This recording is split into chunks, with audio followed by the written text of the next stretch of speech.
Okay, so in this video, we're going to be looking at a general strategy for integrating trig functions that are multiplied together with different angles under our integral.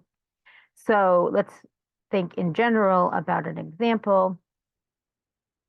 So maybe we're multiplying sine AX times sine BX,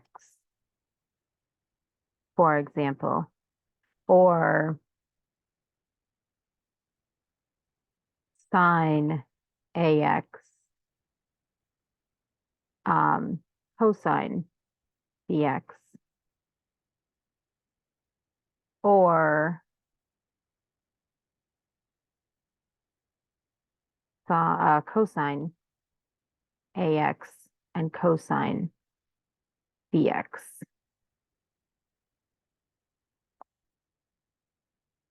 So these are some examples. We're going to stick with sine and cosine, but there are obviously also strategies that we can use for integrating like tangent and cotangent and so forth, if that is what we end up with, although this is somewhat less common. These particular products come up in very particular circumstances, particularly when you're dealing with Fourier series. And so they have very general applications. Now, there are certain circumstances where we can use strategies that we actually already know in order to try to integrate these things. So, for instance, consider the situation where we might be integrating something like sine 2x with sine 4x. Now, in this particular circumstance, we may be able to apply a double angle formula in order to get our integral to be something that we can actually integrate. So, for instance, sine 4x is equivalent to 2 sine 2x cosine 2x. And so that would give us 2 sine squared 2x cosine 2x. And this is now just a straight up substitution problem, and we can proceed basically normally. We can let u equal sine 2x here. Du would be 2 cosine 2x. And then our integral would become u squared du, because the cosine 2x can steal this 2, and then that just whole thing becomes du. And so we end up with u cubed over 3, or 1/3 sine cubed of 2x plus c. But this strategy is not going to work all of the time. What if we have something like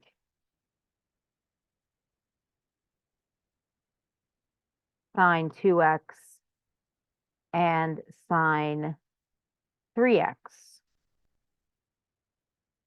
Well, now we're sort of in more trouble.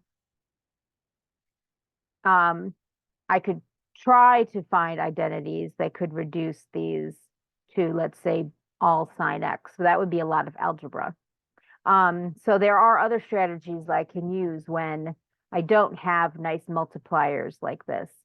And that works, a strategy that works even in these circumstances, but moreover will work in these strategies where these other double angle identities are not going to work. And these identities that we're going to employ come from solving for the sum and difference formulas for sine and cosine. And so we have these identities. So sine AX times sine BX is going to be 1/2 cosine, the difference of the coefficients X minus cosine of the sum of the coefficients X. Sine AX times cosine BX, 1/2 sine A minus BX and sine A plus BX. And then cosine AX, cosine BX will be 1/2 cosine A minus BX plus cosine A plus BX. Notice this cosine and the sine formulas look very similar. The main difference is the subtraction sign in the middle. So this is the formula that we're going to employ to rewrite our integral here, particularly this top one. So our sine of 2x times sine of 3x is going to become 1/2 times the integral of cosine 2, and you can worry about the identities and symmetry and stuff like that later. So 2 minus 3x is going to be negative x minus cosine 2 plus 3x will be 5x. Now, cosine is even symmetric, and so I don't actually have to worry about that sign. It can go away. And I alternatively, I could just flip my sine and my sine, so sine 3x and sine 2x, and then I would get 3 minus 2 instead of 2 minus 3, and I would still end up with a 1 is my coefficient. And so now I just have to integrate my much more simplified expression. The antiderivative of cosine is going to be sine, and the antiderivative of cosine 5x is 1/5 sine 5x plus c. Now I could apply these to any of these circumstances. And if I find, for instance, that I have cosine times sine, I can just rearrange them in order to fit my formula. Let's do one more example involving the sine and the cosine, just so that we have a second example of this type. And so let's say we have, again, cosine 4x and sine of 3x. And again, the issue here is that my identity is sine cosine. This is not a problem. I simply flip the order so that my A's and my B's match in the correct order for my formula. And so then this will become 1/2. So A minus B is going to be sine of negative x, and then plus sine of 7x. And now here, sine is an odd function.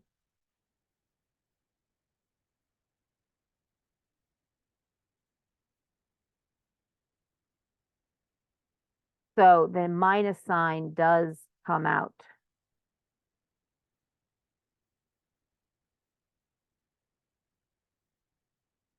And so when I do my integration then, I'm going to get the antiderivative of minus sine is cosine, and the antiderivative of sine is going to be minus cosine. And in this case, divide by 7 because it's 7x.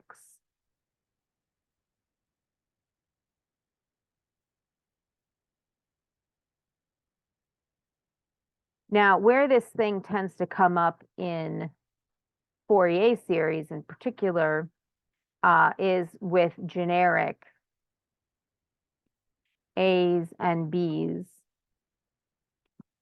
So we might have cosine nx and sine mx, for instance.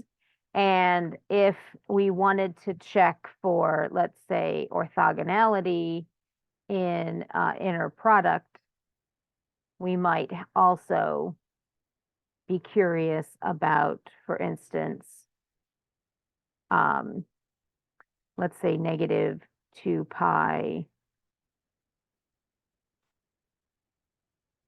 to 2 pi of,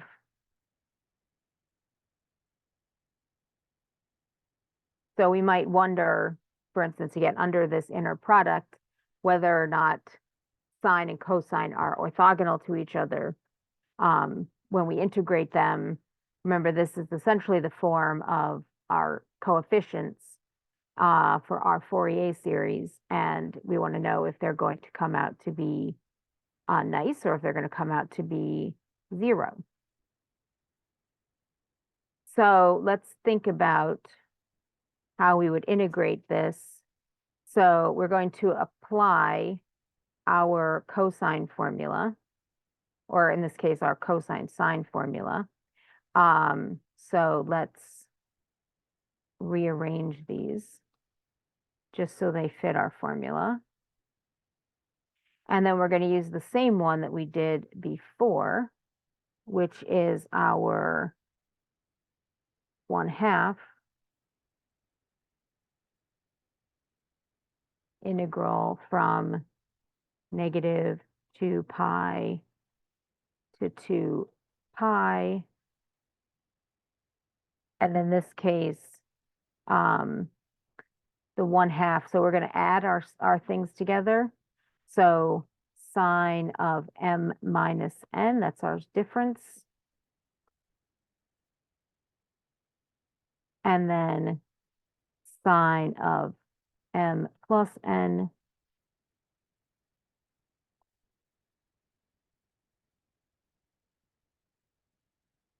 dx. Now, in this case, we don't actually have to go any further than this because we're integrating over negative a to a, odd functions, odd terms. And so integrating sine with cosine under the inner product with the limits negative 2 pi to 2 pi gives us 0 because these are both odd functions. And we could do something very similar with cosine and cosine. This will take a little bit more arithmetic. Cosine mx sine nx. And if we apply our, sorry, cosine, I was going to do cosine, cosine. And if we apply our cosine formula, then we're going to get 1/2 our integral from negative 2 pi to 2 pi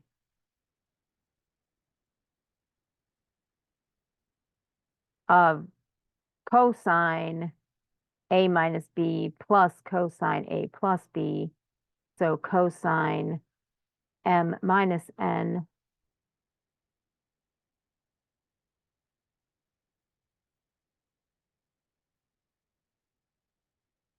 plus cosine m plus n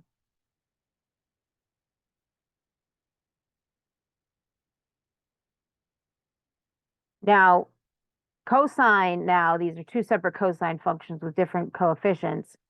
This is an even function. And so what I can do is I can rewrite my limits so that they go from 0 to 2 pi.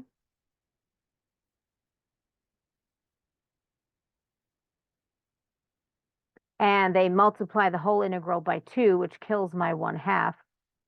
And so then cosine m minus n x plus cosine m plus n of x dx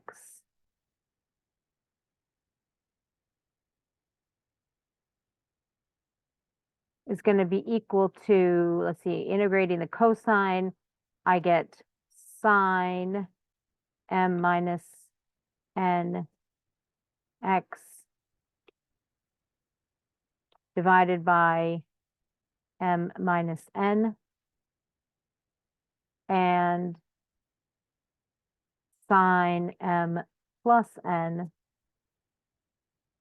of x divided by m plus n, and then all of that evaluated